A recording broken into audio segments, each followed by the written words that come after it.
Hello, I'm Jeff Van Treese, and this is Mobilized News. We welcome you to our show. As our guest today is Ben McCallan.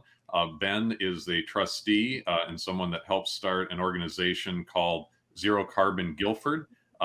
Guilford is a borough or a town that's close to London, and the objective is to reach zero carbon emissions or net zero carbon emissions by the year 2030.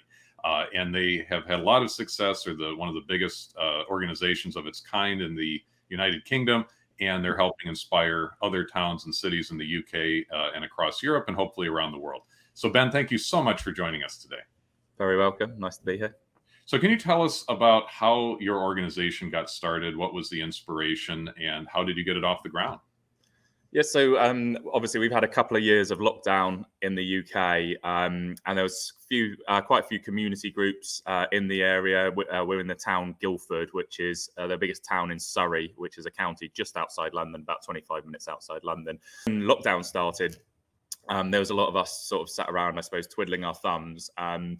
And a few of us started having a conversation about how we could we could work a bit less in silos, how we could collaborate a bit more, how we could share resources, potentially funding bids, and just start trying to, rather than just tread water a lot of the time with the issues we're dealing with separately, try and bring all of that together into a bit of a strategy for the town.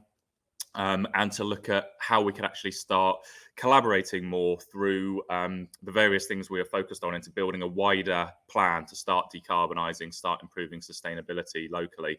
So we had some conversations, started getting together, and decided that one of the good way forward to do this was to launch a space in the town centre.